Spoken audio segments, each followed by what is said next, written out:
practically taking away your rights, right? Your freedoms, your liberties. It's really taking away all of those.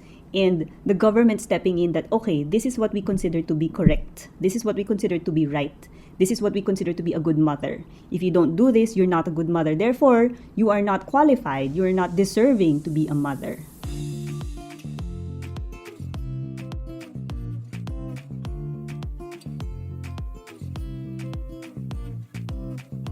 Hi everyone, this is Paul Loves to Read, and as you know in this channel, it's all about spreading the love and joy for literature.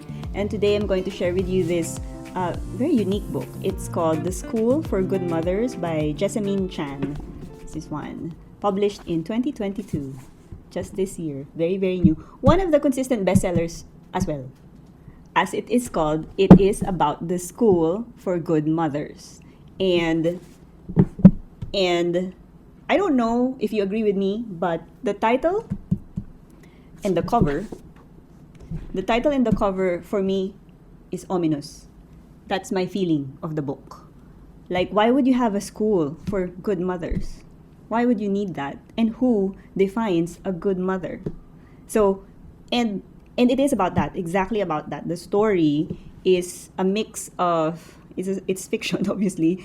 It's a mix of real-world events, real-world social issues about how do we take care of our kids and how far do we go to take care of our children and how much will we sacrifice for our kids.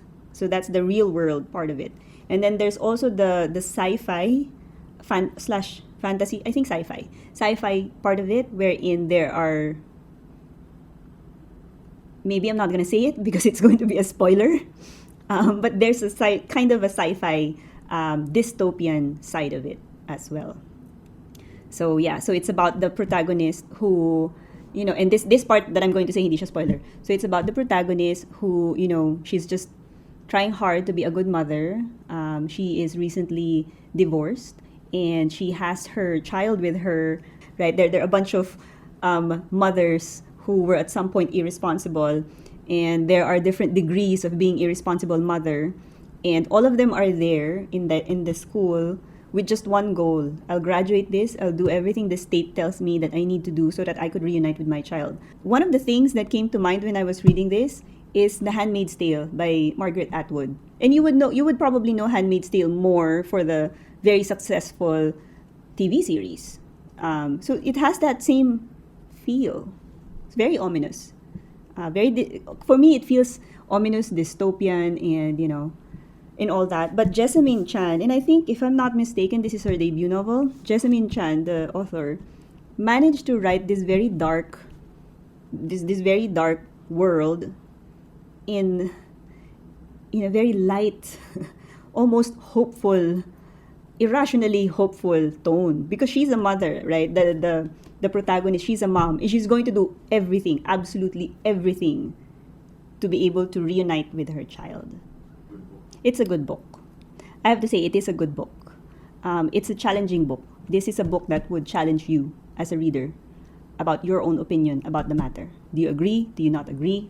Because it shows both sides. It shows the side of the state, of the government, why they had to, or why they feel like they had to set rules. So in a way, my point then, they have a point. On the other hand, you will also see the side of the irresponsible parents, because, you know, we're human, we make mistakes. So where do you then draw the line, and where can you meet? Where's the compromise? And how do you make it so that, you know, that you will not be separated from your children, that you can still be a mother? But then, that's the whole point. I feel like the whole book, again, just like previous reviews, it's a statement. It's more of a statement, and it's more of challenging you as a reader. Where do you side? Like, what's your opinion of it? And that to me is what made the book good.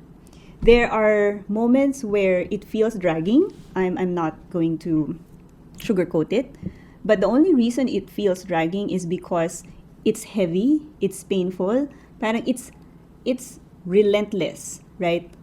All of the events that would happen to the protagonist is not easy.